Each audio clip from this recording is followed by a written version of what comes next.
교독문 성시교본 30번, 시편 67편을 교독하겠습니다.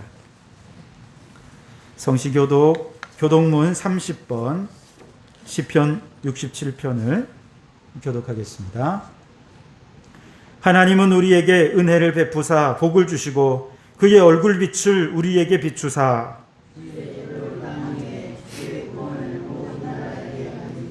하나님이여 민족들이 주를 찬송하게 하시며 온 백성은 기쁘고 즐겁게 노래할지니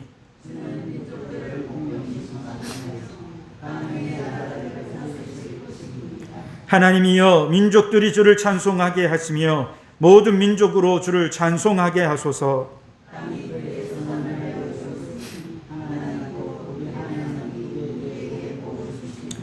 하나님이 우리에게 복을 주시리니 아멘. 이 시간 지난 한 주간 우리의 죄를 고백하며 참회의 기도를 드리겠습니다. 오래 참고 기다리시는 하나님, 온 세상을 풍의로 다스리시면서도 허물 많은 저희에게는 자비와 사랑을 베풀어 주시는 은혜에 감사합니다. 그 크신 사랑에 의지하여 이 시간 회개하며 기도하오니 주여 도와주시옵소서. 새 지혜로 이웃에게 칼로 내는 상처보다 더 큰 아픔을 주었던 우리의 죄악을 용서하여 주시옵소서.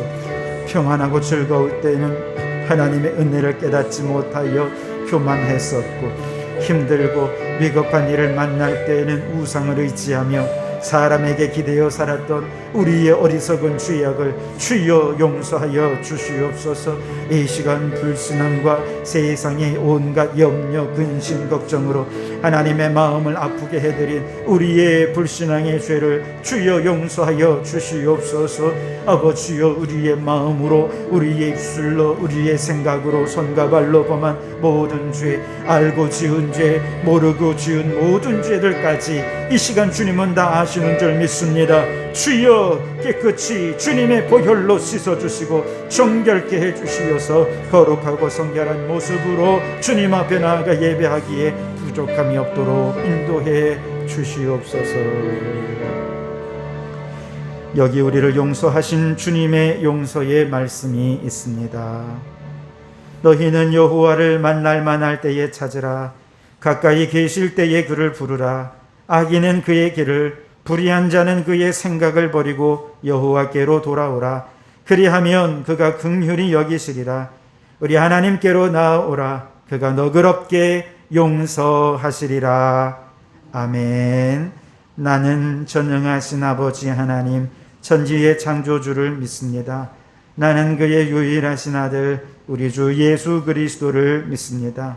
그는 성령으로 잉태되어 동정녀 마리아에게서 나시고 본디오 빌라도에게 고난을 받아 십자가에 못 박혀 죽으시고 장사된 지 사흘 만에 죽은 자 가운데서 다시 살아나셨으며 하늘에 오르시어 전능하신 아버지 하나님 우편에 앉아 계시다가 거기로부터 살아있는 자와 죽은 자를 심판하러 오십니다. 나는 성령을 믿으며 거룩한 공교회와 성도의 교제와 죄를 용서받는 것과 몸의 부활과 영생을 믿습니다. 아멘. 자리에 앉으시고 295장 함께 찬송하시겠습니다.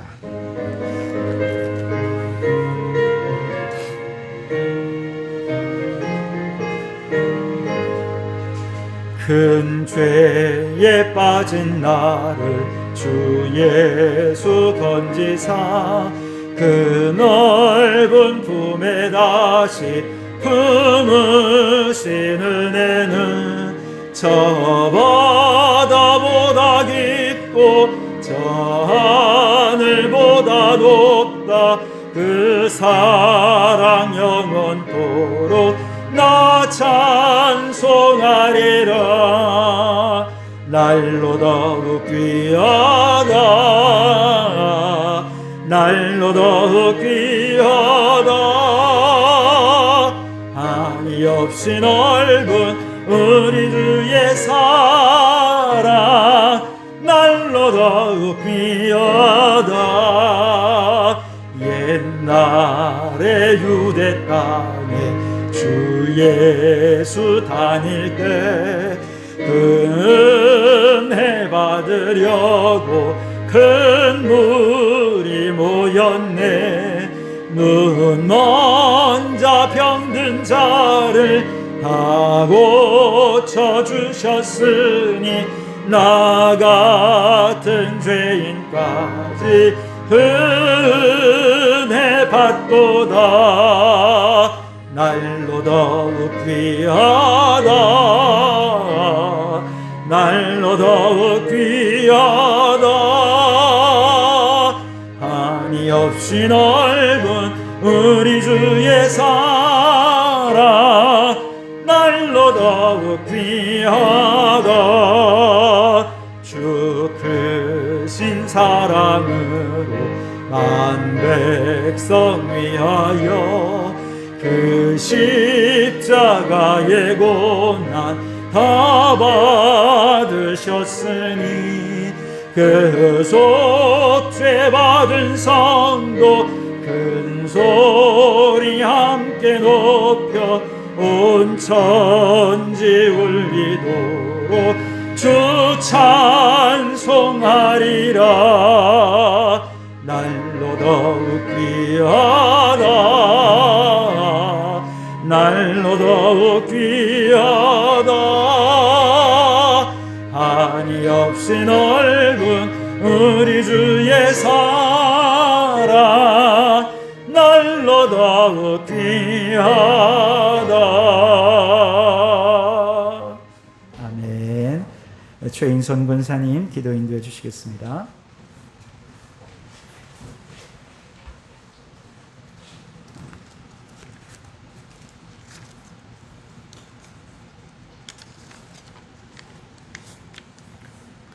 기도드리겠습니다. 고마우신 하나님, 한 주간도 은혜 가운데 저희들을 지키시고 보호하여 주셨다가 수많은 사람들 가운데 구불되어 부르셔서 주님 전에 나와 찬양하며 예배 드리게 하심을 감사드립니다. 주님의 크신 사랑에 의지하여 주님의 전을 찾아왔습니다. 십자가의 사랑으로 완성하신 주님을 바라보며 사노라 하면서도 여전히 제자리 걸음만 하며 작은 유혹에도 쉽게 흔들리는 저희들입니다. 저희 부족과 죄를 소멸해 주시고 없어져야 할 것들을 완전히 제하여 주시어서 정결한 모습으로 변화되게 도와주시옵기를 간절히 바라고 원하옵나이다.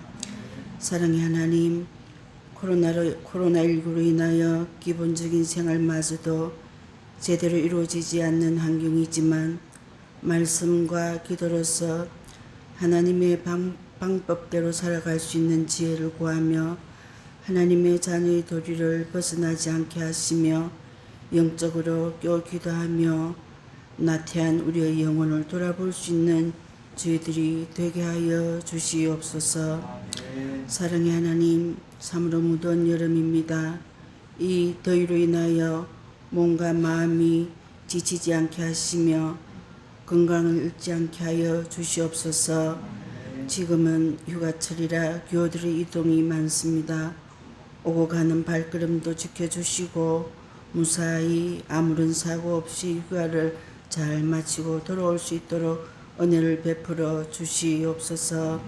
사랑의 주님, 성도교회를 사랑하여 주셔서 행하는 모든 일에 하나님께서 함께하여 주시어서 아름답게 성장해가는 교회가 되게 하여 주시옵기를 원하오며 오늘도 말씀을 준비하신 목사님 굳게 붙들어 주시고 저희들을 위하여 귀한 영혼의 양식을 준비하셨사오니 믿음 없는 저희들에게 말씀의 깨달음 있게 하시고 저희의 심령의 새로운 각오와 변화를 경험할 수 있는 귀한 시간 되게 하여 주시며 주님의 은혜 속에 들어지는 예배가 되게 하여 주실 것을 믿사옵고 이제 다 이르지 못한 기도를 주님께서 가르쳐 주신 기도로 기도하오니 하늘에 계신 우리 아버지 이름을 거룩하게 하시며 아버지의 나라가 오게 하시며 아버지의 뜻이 하늘에서와 같이 땅에서도 이루어지게 하소서.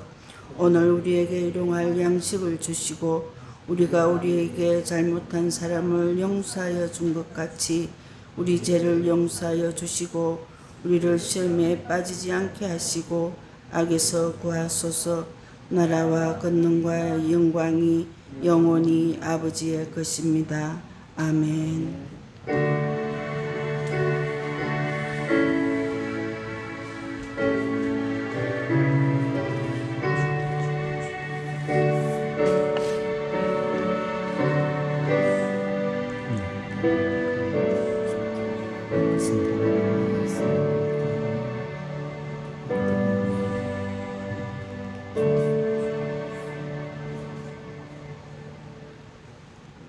이 시간 우리에게 주시는 하나님의 말씀은 사무엘상 8장 1절에서 22절 말씀입니다. 사무엘상 8장 1절에서 마지막 절까지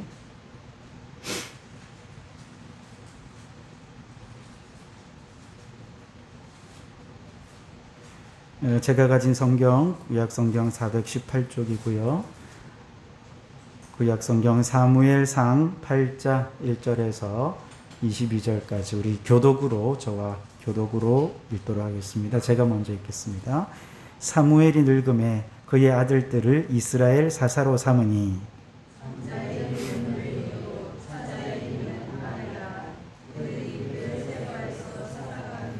그의 아들들이 자기 아버지의 행위를 따르지 아니하고 이익을 따라 뇌물을 받고 판결을 굽게 하니라.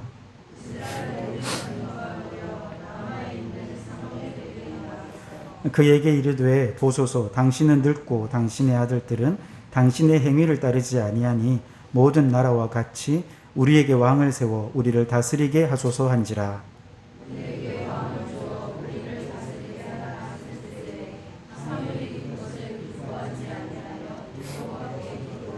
여호와께서 사무엘에게 이르시되 백성이 내게 한 말을 다 들으라. 이는 그들이 너를 버림이 아니요 나를 버려 자기들의 왕이 되지 못하게 함이니라.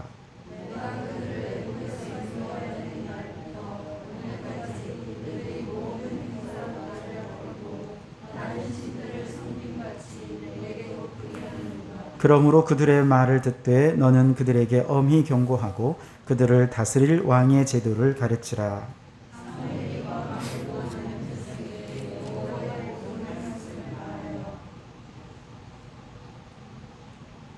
이르되 너희를 다스릴 왕의 제도는 이러하니라. 그가 너희 아들들을 데려다가 그의 병거와 말을 어거하게 하리니 그들이 그 병거 앞에서 달릴 것이며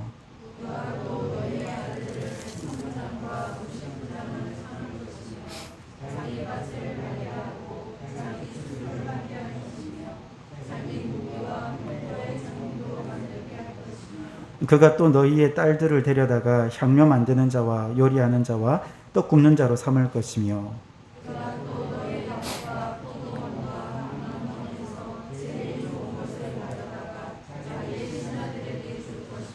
그가 또 너희의 곡식과 포도원 소산의 11조를 거두어 자기의 관리와 신하에게 줄 것이며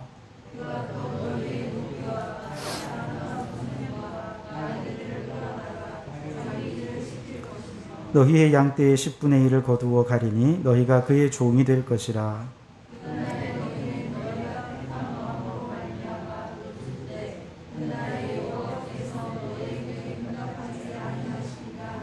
백성이 사무엘의 말 듣기를 거절하여 이르되 아니로소이다. 우리도 우리 왕이 있어야 하리니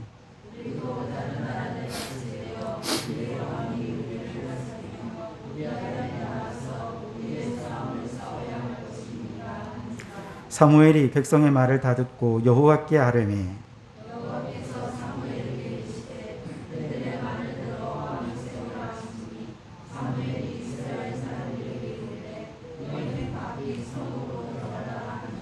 아멘.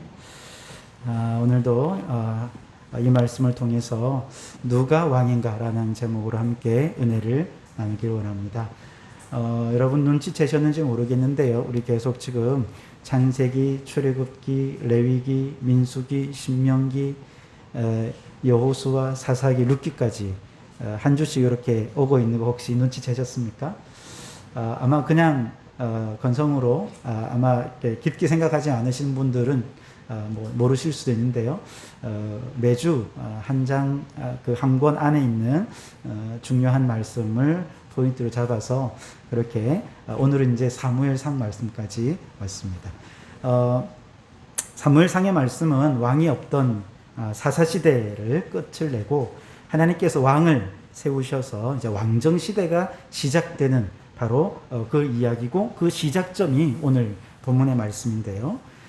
한 나라가 세워지려면 가장 기본적인 몇 가지 요소가 있죠. 첫째는 그 나라의 국민들이 있어야 되겠고, 그 국민들이 살아갈 터전인 영토가 있어야 되겠고, 또 그 영토에서 살기 위해서의 어떤 질서를 잡기 위한 헌법, 법 체계가 있어야 되겠죠. 그리고 그것을 잘 운영할 지도자, 통치자가 있어야 될 것입니다. 이스라엘이라고 하는 한 나라가 세워지는 과정이 바로 그러한데요. 하나님께서 아브라함을 세우시고 그 후손들을 애굽으로 집어넣으셨을 때 430년 동안 그곳에서 아주 큰 민족을 이루게 됩니다. 그래서 하나님께서 꿈꾸시는 그의 백성들이 완성이 된 것이죠.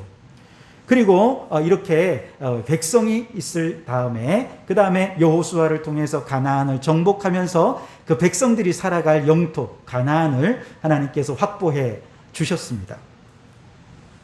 그리고 그 전에 이제 출애굽한 이스라엘 백성들이 시내산에서 하나님의 말씀 율법을 받으면서 하나님의 질서를 따라서 살아갈 헌법 하나님의 법을 받게 되고 그리고 가나안 정복을 통해 영토를 얻게 되죠.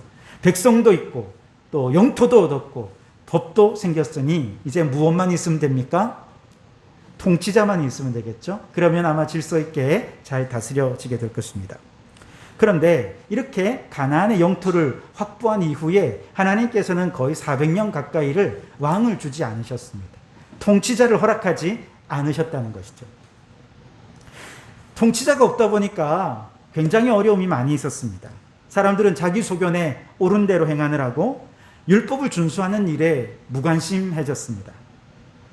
지도자가 없으니까 이스라엘의 영토는 이방인들에 의해서 수시로 침공을 받고 유린을 당하게 되면서 이 백성들이 큰 곤란과 어려움을 수시로 당하게 되었습니다. 그럴 때마다 이 백성들을 하나님께 부르짖었고 그 부르짖음을 들으신 하나님께서는 사사를 세워서 일시적으로 그들을 위기에서 건져내어 주시고 평안을 누리도록 하셨지요. 그러나 사사는 진정한 통치자라고 볼 수는 없습니다. 그때 분쟁을 해결하고 위기에서 건져주는 역할, 또 그들을 판단하고 이제 재판을 하고 또 상담하는 역할 정도만 할 뿐이지 진정한 통치자라 할 수는 없습니다. 하지만 이미 주변 여러 나라들은 이미 그전에는 약해 빠졌던 나라들이 왕을 중심으로 해서 굳건한 왕 중심으로 군사력을 강화하고 그 힘으로 주변으로 영토를 점점 확장해 가고 있는 상황이었죠. 그에 반해 이스라엘은 뚜렷한 지도자가 없습니다. 그러니 늘 불안하게 살 수밖에 없었죠. 그 불안함은 이제 조급함으로 나타나고 조급함으로 나타난 것이 문제가 생기게 되는데요. 당시 사사의 직책을 아주 훌륭하게 감당하고 있던 사무엘은 이미 너무 늙었습니다. 반면에 주변의 나라들은 강력한 왕권을 중심으로 해서 점점 그 위협이 거세져만 갔죠. 그렇게 자꾸 불안함에 휩싸인 이스라엘 백성들은 그 불안한 마음에 사무엘의 두 아들을 자기들이 직접 사사로 세우는 일을 하게 됩니다. 오늘 우리 1절 말씀을 한번 보시면 사무엘이 늙음에 그의 아들들을 이스라엘 사사로 삼으니 그렇게 얘기를 하죠. 근데 여러분 원래 사사는 누가 세우는 겁니까? 하나님이 세우는 직분이죠. 사사기에 12명의 사사가 나오는데 그 모든 사사는 하나님이 세우신 직분이었습니다. 그런데 지금 이렇게 사람들의 마음이 막 불안하니까 불안함과 조급함 때문에 하나님이 세우지도 않으셨는데도 자기들끼리 사무엘의 두 아들을 이제 사사로 세운 것이죠. 왜냐하면 사무엘이 워낙 나라를 너무 청렴하고 또 하나님 뜻대로 너무 잘 다스렸거든요. 그러니까 그 아들들도 아버지를 본받아 잘하겠지 하고 그냥 그 아들들에게 나라를 맡긴 겁니다. 이렇게 인간의 마음에 조급함에 이끌려서 하나님이 세우지도 않았는데 인간의 뜻을 따라 세워진 두 아들들 어떻게 했습니까? 나라 말아먹었습니다. 오늘 3절을 보십시오. 그의 아들들이 자기 아버지의 행위를 따르지 아니하고 이익을 따라 뇌물을 받고 판결을 굽게 하니라. 안 그래도 불안한데 두 아들들을 사사로 세웠는데 제대로 기대에 못 미칩니다. 그러니 불안하면 더해 가죠. 그 불안함 때문에 사사를 세웠는데 사사가 제 역할을 못하니 이제는 뭐 다른 방법이 없습니다. 이 사람들이 이제 사무엘에게 찾아가지고 우리에게 이제 왕을 좀 세워달라 이렇게 요청을 한 것이죠. 5절을 보세요. 그에게 이르되 보소서 당신은 늙고 당신의 아들들은 당신의 행위를 따르지 아니하니 모든 나라와 같이 우리에게 왕을 세워 우리를 다스리게 하소서 한지라. 왕을 세워달라 요청을 합니다. 이 요청을 사무엘이 기뻐했을까요? 기뻐하지 않았습니다. 하나님은 어땠을까요? 하나님도 원치 않으셨습니다.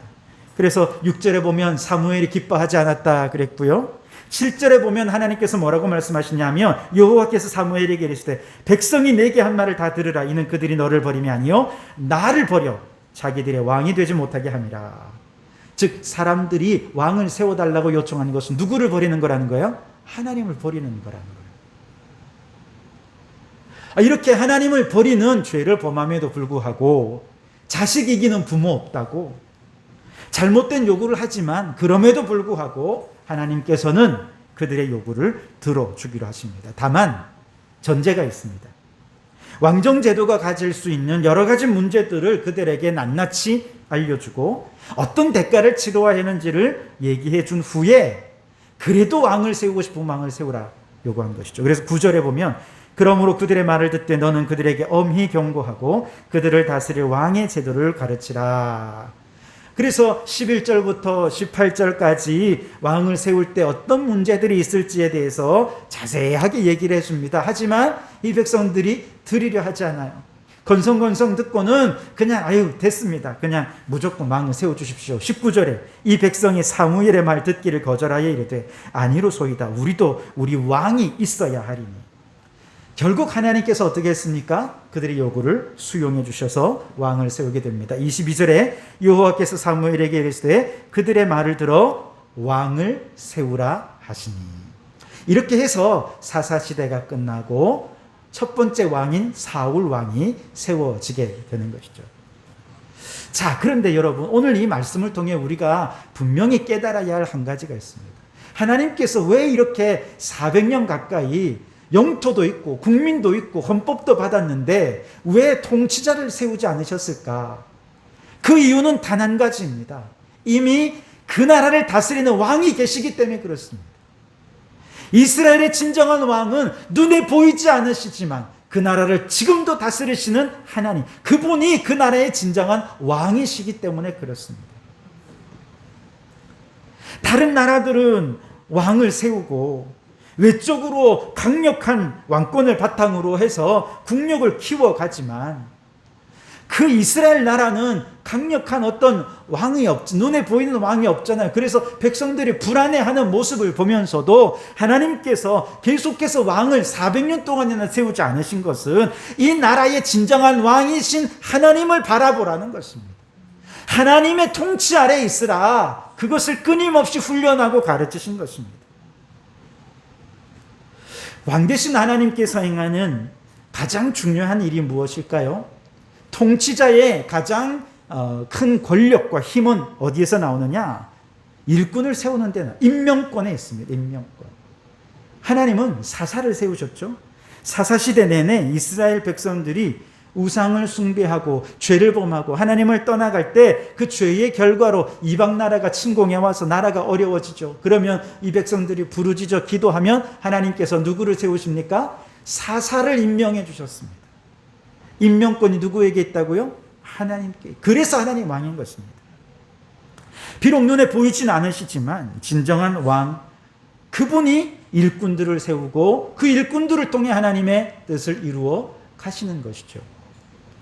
우리나라 대통령에게도 인사권이 있죠. 임명권이 있습니다. 우리나라 대통령은 몇 명의 사람들을 임명할 수 있을까요? 제가 말씀을 준비하면서 찾아보니까 10,000명 이상을 임명할 수 있더라고요. 아, 대단하죠? 대통령이 임명할 수 있는 자리가 10,000명. 그러니까 사람들의 먹고 사는 밥그릇이 1만 명이 대통령 한마디에 달려져 있는, 그 사인 하나에 달려져 있는. 그러니 대통령 밑에 줄 서려고 그렇게 애를 쓰는 것 아니겠습니까? 그래서 이 임명권을 너무 왕한테 이렇게 많이 주니까 여기서 좀 문제가 너무 제왕적인 왕권이 생긴다. 그래서 이번에 대통령 후보로 뭐 나오겠다고 이렇게 얘기하는 여러분이 공약 가운데 임명권을 좀 줄이자 이런 공약을 내거는 분들도 있더라고요. 어쨌든 임명권을 가진다는 것은 통치자가 가진 굉장히 중요한 권력의 수단입니다. 여러분, 우리 하나님은, 우리나라 대통령은 10,000명 정도 임명하는 겁니다. 우리 하나님은 얼마나 많이 임명하실까요? 모든 세대에 하나님께서 원하시는 모든 일꾼들을 세우시는 임명권이 하나님께 있습니다. 말씀드렸듯이 사사시대는 누구를 세우십니까? 사사들을 임명하는 권한이 왕 대신 하나님께 있습니다. 왕정시대에는 왕을 임명하는 권한이 누구에게 있습니까? 하나님께 있습니다. 선지자를 세우신 분 누구이십니까? 하나님이십니다. 신약시대에 넘어오면 사도들을 세우고 목사와 교사와 장로들을 세우시는 분이 누구이십니까? 하나님이십니다.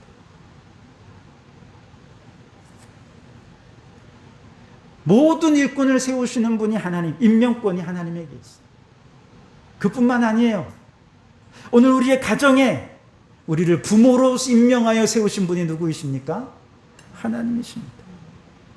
오늘 이 남자의 아내로, 이 여자의 남편으로 임명하여 세우신 분이 누구이십니까? 하나님이십니다. 하나님이 세우셨는데 이 남편 마음에 안 든다고 갈아치우면 되겠습니까? 안 된단 말이죠. 오늘날에도 우리나라의 대통령을 세우실 임명권자는 하나님이십니다. 국민들이 선거를 통해서 사람을 뽑는 것 같지만 하나님이 허락하지 않으시면 대통령은 임명이 안 됩니다. 내가 저 사람 아무리 사랑해도 하나님이 허락하지 않으면 저 사람의 아내, 저 사람의 남편으로 임명이 안 되는 거예요. 하나님이 사인하셔야 가정이 이루어지고 복을 받게 되는 것이죠. 내년에 우리나라의 제20대 대통령을 뽑는 선거일은 3월 9일입니다. 1년도 채 남지 않았는데 벌써 유력한 대선 주자들이 대통령 출마를 선언하면서 각 당마다 이제 대통령 선거를 위한 치열한 경쟁이 시작이 되었습니다. 각자 자신만의 방식으로 국민들의 지지와 선택을 받기 위해 열심히 노력을 하겠죠. 그러나 아무리 국민들의 지지를 받기 위해 몸부림친다 해도 하나님이 임명하지 않으시면 대통령이 될 수 없어요. 아무리 똑똑하고 대단한 리더십이 있다 하더라도 최종 임명권자이신 하나님이 임명하지 않으시는데 어떻게 그가 대통령이 될 수 있습니까? 우리의 생활도 한번 보십시오. 우리의 모든 삶의 자리에 하나님의 임명권이 있습니다. 여러분 직장 다니시는 분들, 여러분의 직장에 이력서 내셨죠?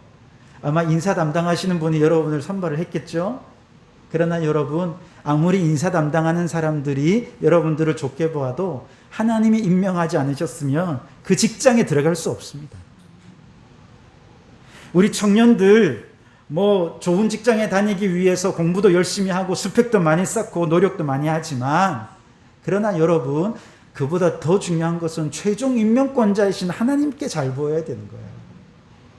하나님을 믿고 의지하고 기도하며 하나님 나 좀 뽑아주십시오 하면 비록 스펙은 좀 딸려도 실력 모자라도 하나님께서 거기에 임명해 주시는 거예요. 하나님께서 세우시면 어떤 자리든 가서 무슨 일을 다 감당해낼 수 있는 것입니다.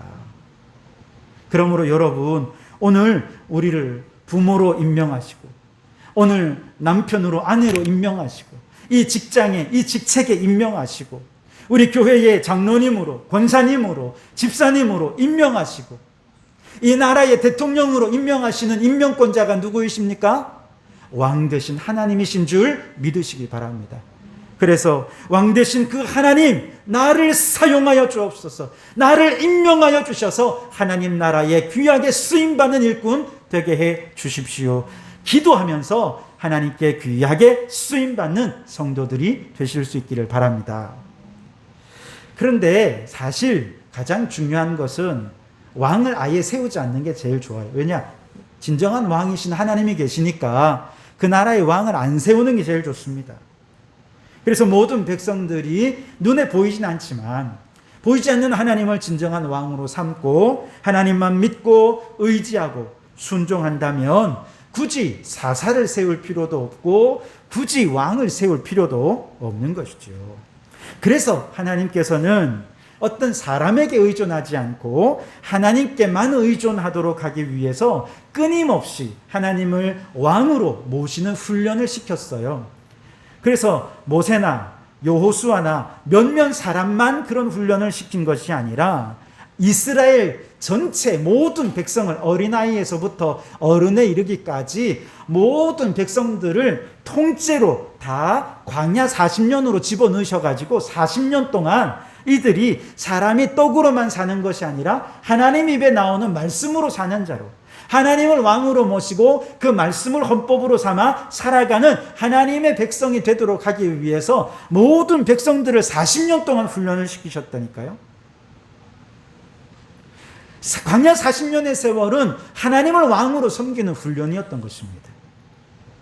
게다가 사사시대 400년 동안에는 아예 모세도 안 세웠어요. 여호수아 같은 대단한 리더십을 아예 안 세우셨습니다. 왕도 안 세우셨습니다. 그리고 오로지 보이지 않는 왕이신 하나님의 통치에 복종하는 그런 백성들로 훈련시켜 가신 것이 거의 400년의 세월이었다는 것이죠. 그래서 그 400년 동안 하나님을 왕으로 모시고 하나님을 잘 섬길 때 나라가 평안했어요. 그런데 하나님을 떠나고 불신앙으로 우상을 숭배하고 인본주의적으로 그렇게 살아갈 때 이방 나라가 침공해서 나라가 어려움에 빠지고 그렇게 하나님께 부르짖으면 다시 하나님께서 임명권자가 되셔서 사사를 세우셔서 그들을 구해 주시고 그렇게 다시 하나님 용서해 주십시오 하고 하나님을 왕으로 섬기면 또 나라가 평안해지기를 그거를 400년 동안을 한 거예요. 400년 동안 12번의 국가적 위기가 있었고 그때마다 12명의 사사를 통해서 하나님의 살아계심을 보이신 거예요. 하나님께 돌아올 때마다 나라가 평안하고 안정된 것을 그들은 경험했습니다. 온 몸으로 모든 세대가 그걸 경험했어요. 이 정도 되면 보이지 않는 하나님을 왕으로 인정하고 섬길 만도 한데 이 백성들은 오히려 다른 주변의 나라들과 비교하면서 왕이 있는 나라를 부러워한 것이죠. 그래서 이스라엘 장로들이 사무엘을 찾아와서 모든 나라와 같이 우리에게 왕을 세워 우리를 다스리게 하소서 하면서 왕을 요구했던 것이죠. 그래서 하나님께서 그들의 요구를 수용하기 전에 말씀드린 대로 왕을 세울 때 어떤 문제가 생기는지를 얘기하죠. 11절에서 18절까지의 말씀을 보시면 여러 가지 문제가 생깁니다. 이제 왕을 세우면 어떤 문제가 생기느냐? 많은 장비와 비용을 들여서 왕을 이게 호위하고 어거하게 해야 되고 아들과 딸들을 통해서 왕을 호위하고 또 딸들은 또 음식을 왕을 위해서 요리하고 떡을 굽게 만들고 왕을 위해서 밭과 포도원을 가꾸고 감람원은 제일 좋은 소출을 왕에게 주고 왕을 위해서 11조를 바쳐야 되고 그렇게 하다 보면 모든 종들이 점점 누구의 종이 되고 누구의 노예가 되느냐? 왕의 종이 되고 왕의 노예가 되어버린다는 거예요. 그전에는 외세의 위협을 걱정하고 외국의 이방 나라들의 종이 되고 노예가 되는 걸 걱정했는데 왕을 세우면 이제 누구의 종이 되는 거예요? 왕의 종이 되는 거예요. 왕을 세움과 함께 계급이 생겨나고 신분이 생겨나고 그 속에서 억압과 착취가 생겨서 결국에는 왕 때문에 부르짖는 일이 생기게 될 텐데 그때 부르짖으면 나 몰라. 그러니 알아서 잘 선택해. 이렇게 얘기하신 것이죠. 여러분, 왕이 들어서기 전에 사사시대는 어찌 보면 하나님 앞에서 다 평등한 시대였습니다. 그런데 왕을 세운다는 것은 신분이 생긴다는 것이고 계급이 생긴다는 것이고 그 계급과 신분 속에 차별이 생길 수밖에 없게 되는 구조를 만든다는 것이죠. 그 차별 속에 무엇이 생깁니까? 억압이 생깁니다. 착취가 생기는 것이죠. 사실은 이스라엘 백성들이 주변에 왕권을 가진 나라들을 보면서 부러워할 것이 아니라 그 밑에서 착취당하고 억압당하는 국민들의 고통을 들었었어야 돼요. 그런데 그건 안 보고 부러워만 한 것이죠. 다시 말하면, 이걸 거꾸로 말하면 인간의 왕이 없고 하나님이 왕이 되셔서 다스리는 하나님의 나라는 어떤 나라냐? 차별이 없어요. 그 차별 속에서 생겨나는 착취와 억압이 없어요. 모든 생명이 존귀히 여기고 모든 존재가 사랑받고 모든 존재가 다 하나님의 백성으로 인정받는 그런 나라가 하나님의 나라라는 것이죠. 자, 요즘 수요일마다 한국 초대교회 이야기라고 하는 주제로 수요 예배 때 말씀을 나누고 있습니다. 아마 수요 예배 설교 말씀을 꾸준히 잘 들으신 분들은 한 가지 깨닫는 것이 있을 것입니다. 저는요, 이 말씀을 늘 매주 전하면서 제 마음속에 참 너무 감사한 게 하나님께서 정말 우리나라를 사랑하신다는 생각이 들었어요. 더 나아가서 하나님께서 오늘 우리 대한민국을 이 시대의 영적 이스라엘로 삼으셨다, 선택하셨다는 생각이 들었어요. 왜냐하면 우리 믿음의 선조들이 어떻게 신앙생활을 했는지를 보면서 하나님을 왕으로 모시고 그 하나님의 통치 아래 순종하는 모습이 너무나 순수한 거예요. 너무나 어린아이 같은 모습으로 아멘 하고 말씀을 받아서 그대로 순종하는데 참 어찌 보면 너무 참 이렇게까지 할 필요가 있나 싶을 정도인데 그게 너무 예쁜 거예요. 너무 사랑스러운 거예요. 제가 봐도 우리 선조들의 신앙이 너무 예쁘고 멋진 신앙이었던 것이죠. 감동이 되는 거예요. 그 중에 여러분 이미 잘 들으시면 아시겠습니다만 몇 가지만 말씀드리면 강화도에 홍이마을이라고 있어요. 여기에 복음이 전해졌을 때 처음 예수님을 믿고 세례를 받은 사람들이 다 세례받으면서 어떤 결심을 하냐면 우리 이름 다 바꾸자 이렇게 결심을 합니다. 성경을 보니까 아브라함이 하나님을 만나면서 아브라함으로 바뀌었고 야곱이 하나님을 만나서 이스라엘로 바뀌었고 또 시몬이 예수님을 만나면서 베드로가 되었고 사울이 예수님 만나서 바울로 이름이 바뀐 거죠. 그러면서 우리도 예수님을 믿고 새 삶을 얻었으니 이름도 바꾸자. 그래가지고 이름을 다 바꿨어요. 근데 사실 그 당시 지금도 마찬가지입니다. 우리 이름에 뭐가 있습니까? 항렬이라는 게 있잖아요. 서열이 있습니다.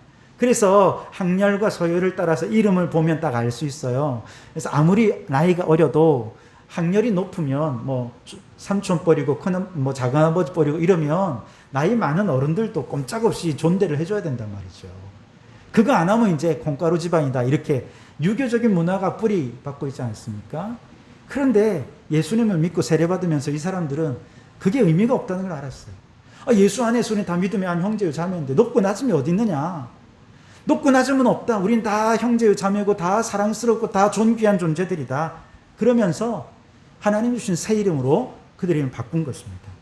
그때 이름을 바꾼 사람 중에 그 일대에서 제일 부자였던 종순일이라는 사람이었습니다. 이것도 바뀌어진 이름입니다.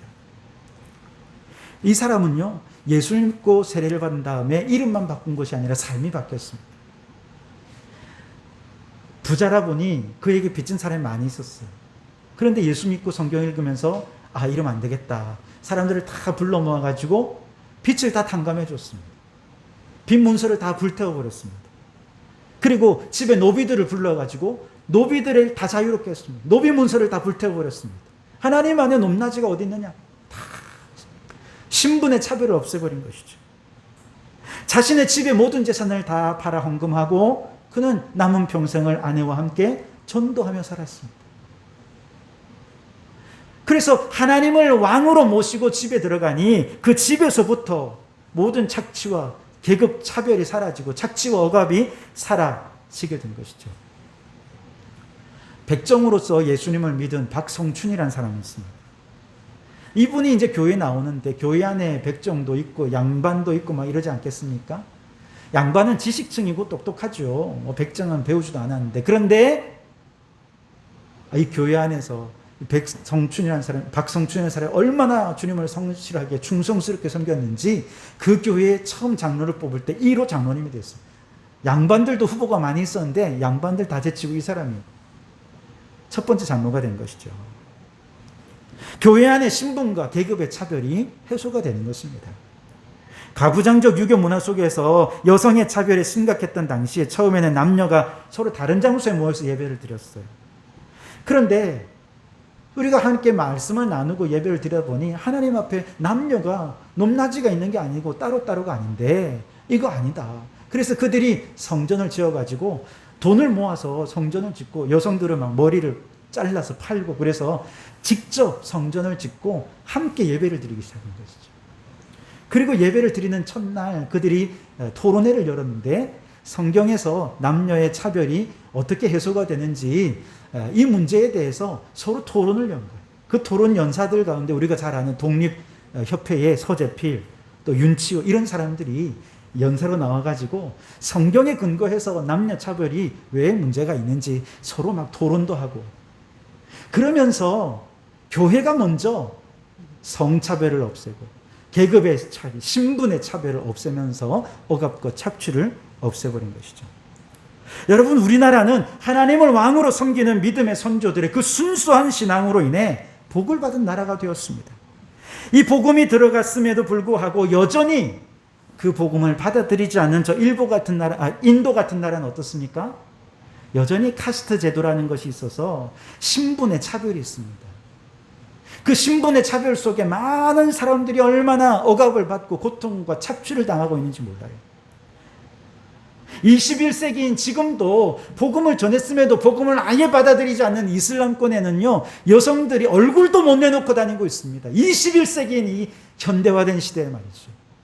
무슨 18세기, 17세기도 아니고 여성들이 얼굴도 못 내놓고 다니는 이런 나라가 아직도 존재하고 있는 거예요. 왜요? 복음을 안 받아들이니까. 하나님이 왕이 되지 못하니까. 그런데 우리나라는 그걸 받아들인 거예요. 그리고 너무 순수하게 하나님이 말씀하셨으니 그대로 해야지. 그러고서 그렇게 변화되니까 먼저 가정에서 차별이 사라지고 교회 안에서 차별이 사라지고, 이런 사람들이 세상에 나가서 독립운동하고 사회운동하고 농촌계몽운동하고 뭐 이렇게 하다 보니까 어느덧 이 사회가 신분과 계급이 사라지고 차별이 사라지는 나라가 된 것이죠. 물론 완벽하진 않습니다. 여전히 차별이 있고 여전히 억압도 있습니다만, 그러나 이만큼이라도 변화되고 발전된 것은 예수의 복음이 이 나라에 들어와서 이 나라가 얻은 축복인 줄 믿습니다. 복음이 아니면 아마 이 나라 지금도 차별 가운데 있을지도 몰라요. 여러분, 누가 이 나라의 왕이십니까? 누가 이 나라의 최고 통수권자이십니까? 하나님이 우리의 왕이신 줄 믿습니다. 이제 우리나라의 대통령을 좀 있으면 이제 내년에 또 임명하게 될 텐데, 대통령을 이제 선출하게 될 텐데, 국민들이 뭐 선출한다고 하지만 결국 최고 통축 임명권자는 누구이십니까? 최종적으로 임명하실 분은 하나님이십니다. 여러분, 우리의 가정에 하나님이 우리를 부모로서 임명해 주셨다는 사실을 믿으십시오. 하나님이 그러면 그 가정의 왕이 되십니다. 하나님이 왕이 되시고 나를 부모로서 임명해 주셨다. 이 아내의, 이 남편의 배필로 또 남편으로 그렇게 임명해 주셨다라고 하는 사실을 믿으면 그 가정의 천국이 이루어지게 돼요. 하나님이 나를 이 직장에 보내셨다. 하나님이 나를 임명해 주신 것이다. 믿으면 우리는 그 직장에 모든 억압과 차별을 없애고 하나님의 나라를 이루는 일에 헌신하게 될 거라는 것이죠. 여러분, 지금까지 하나님께서 이 나라 대한민국을 영적 이스라엘로 삼으시고 이 땅에 왕이 되셔서 은혜 주시고 복 주셔서 이만큼 발전해 왔다면 앞으로도 이 나라 국민들이 사람을 섬기고 사람을 따르는 나라가 아니라 눈에 보이지 않는 진정한 왕이신 하나님을 섬기고 따르는 이 나라가 될 수 있기를 바랍니다. 하나님의 말씀을 헌법으로 삼고 그 말씀을 삶의 원리와 원칙으로 삼아서 그렇게 하나님을 왕으로 섬기는 성도들이 가정에 들어가서 가정을 하나님의 나라로 삼고 가정을 천국으로 삼고 직장에 들어가서 직장을 천국으로 삼고 그렇게 교회에 하나님이 왕이 되시면 교회가 천국이 되어질 줄 믿습니다. 그러므로 여러분, 우리 모든 성도들, 우리의 삶의 진정한 왕이 오직 하나님 그분이심을 믿고 의지하고 그 하나님만 따르고 순종하셔서 우리 모든 성도들을 통해 가정의 천국, 교회의 천국, 직장의 천국, 이 나라의 천국이 이루어질 수 있도록 하나님의 나라를 이루어가고 모든 억압과 착취가 사라지고 주님의 생명이 존귀히 여겨받는 하나님의 나라를 이루는 우리 성도들의 삶이 되실 수 있게 되기를 주님의 이름으로 축원합니다. 기도하시겠습니다. 하나님 아버지 감사합니다. 우리를 가정의 부모로, 직장의 직원으로, 교회의 직분자로 임명해 주신 최종 임명권자이신 하나님이 우리의 가정의 왕이시고 직장의 왕이시고 우리 교회의 왕이신 줄 믿습니다. 주님, 우리나라의 대통령의 최고의 임명권자는 하나님이신 줄 믿습니다. 하나님이 이 나라를 다스려 주시고 통치하여 주셔서 이 나라가 하나님께서 다스리시는 하나님의 나라로 변화되는 역사들이 일어나게 해 주시옵소서. 하나님, 우리의 자녀들 그 마음속에 하나님의 왕이 되어 주셔서 하나님을 왕으로 모시고 하나님의 말씀을 헌법으로 여기며 살아가는 자녀들이 이 세상 곳곳에 나아가서 그곳을 이 땅의 정치, 경제, 문화 모든 것을 변화시켜서 이 땅을 하나님의 나라로 변화시켜가는 일꾼으로 세워지게 해 주시옵소서. 오 주여, 왕 되신 하나님을 찬양하며 높이며 순종하며 주님께 쓰임받는 저희들 되게 해 주시옵소서. 예수님 이름으로 기도드립니다. 아멘. 찬송가 285장 1절과 3절을 함께 찬송하며 예배를 드립니다.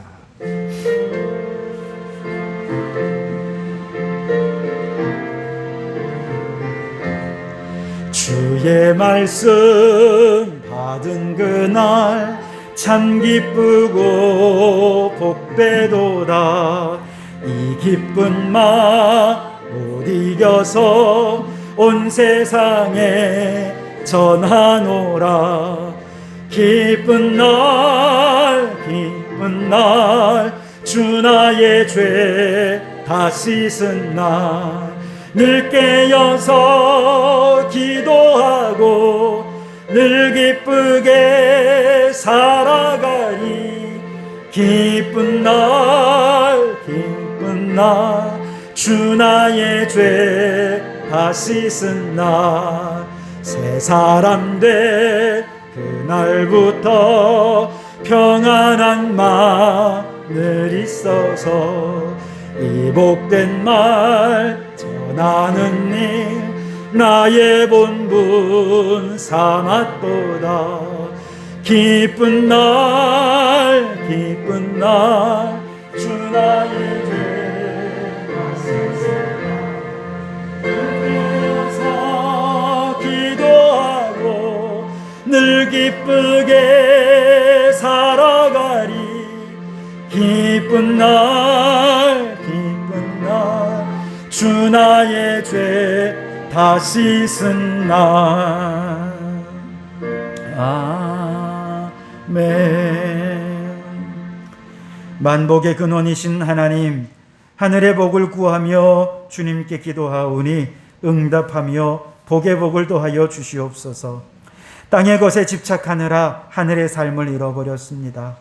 찰나적인 것에 눈이 멀어 영원한 것을 놓쳐버리며 살았습니다. 이런 우리들을 불쌍히 여겨주시고 이제 눈을 들어 하늘을 보며 삶의 목적과 방향이 영원한 세계를 향하는 저희들의 삶이 되게 해 주시옵소서. 그 영원한 하나님의 나라가 예수 안에 있고 그 예수님이 오늘 내 안에 거하시니 내 주 예수 모신 곳은 그 어디나 하늘나라인 줄 믿습니다. 주님과 함께 가정에 들어가 가정 천국을 이루어 화목한 가정을 이루어가게 해 주옵소서. 주님 모시고 직장에 출근해서 왕같은 제사장으로서 누구보다 성실하고 최선을 다해 직장 생활에 임하게 해 주시옵소서. 주님, 아직 우리가 할 일이 많습니다. 내게 주신 능력과 은사와 재능 아직 다 개발하지 못했습니다. 주님 오실 날까지 내게 주신 달란트 잘 개발하고 활용해서 하나님 나라의 일을 감당하는 저희들 되게 해 주옵소서. 주님 모시고 사업장으로 가는 성도들에게 복을 주셔서 어려운 경제 여건 속에서도 잘 견뎌내는 우리 성도들의 사업을 위로해 주시고 격려해 주셔서 성도들의 사업장마다 찬송이 울려 퍼지며 하나님께 영광을 돌려드리는 사업장이 되게 해 주옵소서. 무더위 속에 어르신들의 건강을 지켜 주시옵소서. 배움의 길에 있는 자녀들에게 꿈과 비전을 주시고 지혜와 명철을 주시며 취업의 길도 열어주시고 믿음의 배우자 허락해 주셔서 아름다운 믿음의 가정도 이루게 해 주옵소서. 우리 자녀들이 우리보다 예수 더 잘 믿는 자녀들 되게 해 주옵소서. 주님, 오늘도 빈손으로 나오지 않고 정성을 모아 주님 앞에 헌금하게 해주시니 감사합니다. 이 예물의 주인공은 오직 하나님 한 분밖에 없는 줄 믿습니다. 이 예물이 쓰이는 곳마다 하나님의 뜻대로 하나님이 원하시는 곳에 쓰임받아 하나님의 나라가 세워지고 죽은 영혼 살아나며 부흥의 역사가 일어나게 해 주시옵소서. 예수님 이름으로 기도드립니다. 아멘. 할렐루야. 우리 주님의 은혜와 축복이 여러분과 여러분의 가정과 여러분 삶 속에 언제나 항상 함께 하시기를 주님의 이름으로 축원합니다. 우리 앞뒤 좌우로 함께 인사 나누겠습니다. 우리 하나님을 왕으로 섬기며 살아갑시다.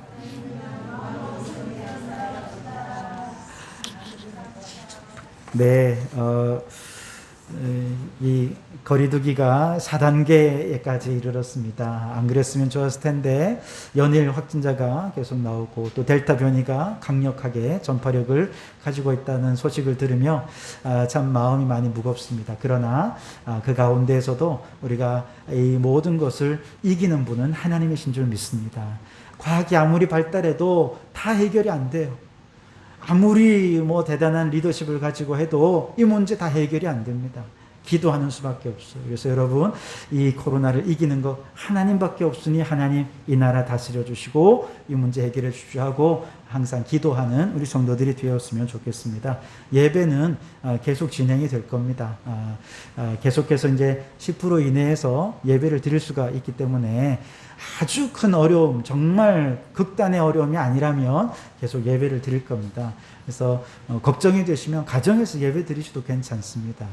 그러니 걱정이 되시면 가정에 예배 드리시고 또 나올 수 있는 분 또 나와서 함께 예배도 드리시고 그렇게 하시면 좋겠습니다. 제가 이번 주에 휴가입니다. 그래서 수요 예배 없고요. 다만 새벽 예배도 모이는 예배는 없습니다. 영상으로 새벽 예배 설교 말씀 제가 계속 올리겠습니다. 그러니까 영상으로 가정에서 시청하며 은혜를 나누시고 모임은 없다는 것은 기억해 주시면 되겠습니다. 여러분 계속해서 이거 받으셨나요? 못 받으신 분들은 저 뒤에 좀 남아 있으니까 우리 8월 중보기도문입니다. 가져가셔서 함께 매일매일 기도도 해주시고 특별히 우리 자녀들을 위한 기도에 함께 힘을 모아 주시기를 바랍니다. 그래서 방학을 맞은 우리 아이들, 자녀들 특별히 방학을 잘 알차게 보내서 믿음도 실력도 쌓아갈 수 있도록 함께 또 기도해 주시기 바랍니다. 기타 다른 광고는 또 주보를 참조해 주시기를 바라고요. 우리 다 같이 자리에서 일어나셔서 쉐마의 말씀을 함께 낭송하겠습니다. 신명기 6장 4절로 9절 말씀 함께 읽습니다. 성도교회여 들으라. 우리 하나님 여호와는 오직 유일한 여호와이시니 너는 마음을 다하고 뜻을 다하고 힘을 다하여 내 하나님 여호와를 사랑하라. 오늘 내가 네게 명하는 이 말씀을 너는 마음에 새기고 내 자녀에게 부지런히 가르치며 집에 앉았을 때든지 길을 갈 때든지 누워 있을 때든지 일어날 때든지 이 말씀을 강론할 것이며 너는 또 그것을 내 손목에 매어 기호를 삼으며 내 미간에 붙여 표로 삼고 또 내 집 문설주와 바깥문에 기록할지니라. 아멘.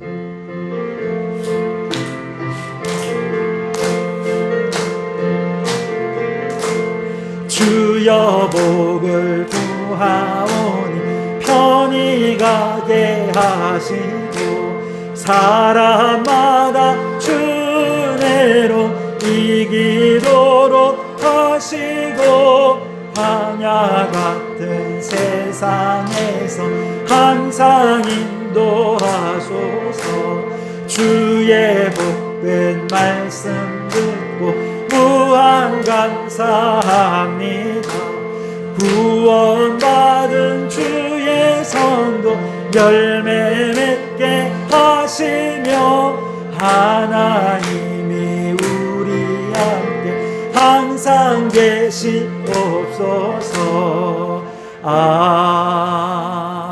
아멘. 이제는 우리 주 예수 그리스도의 은혜와 하나님 아버지의 극진하신 사랑하심과 성령님의 감동, 감화, 충만, 역사, 교제하심이 우리들의 진정한 왕이요 통치자요 임명권자는 오직 하나님 한 분밖에 없음을 믿고 우리 각자 임명받은 자리에서 하나님의 나라를 이루는 일에 헌신하며 살기를 소원하고 결단하는 우리 모든 성도들 머리머리 위에 그 가정과 일터 위에 우리에게 허락해 주시니 창원도성과 나라와 민족 위에 지금부터 영원토록 함께 하옵시기를 간절히 축원하옵나이다. 아멘.